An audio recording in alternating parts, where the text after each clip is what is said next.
Guys, तो मैंने अभी थोड़ी देर पहले जियो सिनेमा की वेब सीरीज रणनीति देख के खत्म करी और सच बताऊं यार, ये सीरीज मुझे ठीक ठाक लगी। बहुत ज़्यादा अच्छी तो नहीं थी, लेकिन बहुत ज़्यादा खराब भी नहीं थी। कहानी कुछ वैसी ही है जिसकी कि काफ़ी सारी सीरीज और मूवी में हमने ऑलरेडी देख रखी है कि पुलवामा का अटैक हो चुका है। उसके बाद हमारी सेना और जो इंटेलिजेंस है वो बालाकोट एयर स्ट्राइक का प्लान कर रहे हैं, और उसके साथ साथ क्या कुछ चल रहा है इंटरनली, यही सब हमें इस सीरीज में देखने को भी मिलता है। अगर मैं इसके स्क्रीन प्ले की बात करूँ तो पर्सनली मुझे इस सीरीज के स्क्रीन प्ले ठीक ठाक लगा है। बहुत ज़्यादा इंटरेस्टिंग तो नहीं था, लेकिन बहुत ज़्यादा खराब भी नहीं था, क्योंकि जिस तरह से ये सीरीज स्टार्ट होती है, अपनी पूरी सिचुएशन को स्टैब्लिश करते हैं, हमें कैरेक्टर्स के साथ इंट्रोड्यूस कराया जाता है, बताया जाता है कैरेक्टर्स किस तरह के किस सिचुएशन में क्या कुछ कर रहे हैं।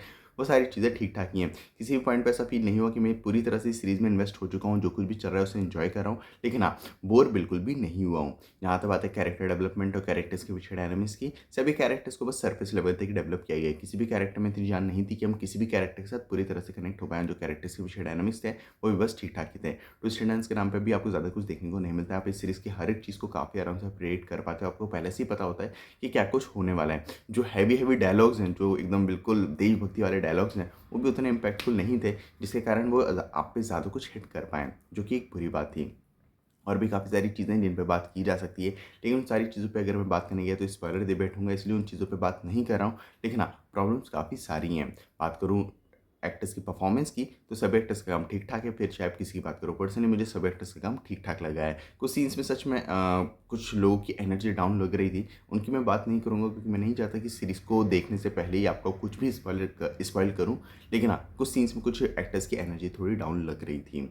बात करूँ डायरेक्शन और एडिटिंग की, डायरेक्शन ठीक-ठाक है। मेरे ख़्याल से डायरेक्टर काफ़ी कुछ एक्सप्लोर कर सकते थे, लेकिन डायरेक्टर के पास जो स्टोरी थी ऑन पेपर, वो ही थोड़ी वीक थी। इसी कारण से डायरेक्टर के पास ज़्यादा कुछ करने के लिए बचा नहीं। जो एडिटिंग है वो भी मेरे ख्याल से थोड़ी और बेटर होनी चाहिए थी। बात करूँ प्रोडक्शन क्वालिटी की, तो वो ठीक-ठाक ही है। तो ओवरऑल मुझे तो पर्सनली ये सीरीज़ बस ठीक-ठाक सीरीज़ लगी है। मुझे तो ये कुछ ख़ास पसंद नहीं आई है। हो सकता है आपको बहुत पसंद आ जाए, लेकिन पर्सनली मैंने इस स्टोरी पे इतना कुछ देख लिया है कि हाँ, मुझे अब इस स्टोरी पे ज़्यादा कुछ एक्सप्लोर होते हुए दिखा नहीं इस सीरीज़ में। इसी कारण से मैं इस सीरीज़ में उस तरह से इन्वेस्ट नहीं हो पाया जिस तरह से मुझे होना चाहिए था। लेकिन हो सकता है अगर आप लोगों ने इस स्टोरी पे ज़्यादा कुछ नहीं देखा है, तो शायद आप ये सीरीज़ एन्जॉय करो। बाकी मैं तो इस सीरीज़ को रिकमेंड नहीं कर पाऊँगा, लेकिन अगर आप लोगों ने ये सीरीज़ देख ली हो तो मुझे कमेंट्स में ज़रूर बताना कि आपको ये सीरीज़ कैसी लगी। बाकी मिलते हैं अगले वीडियो में, तब तक के लिए जय हिंद, जय भारत।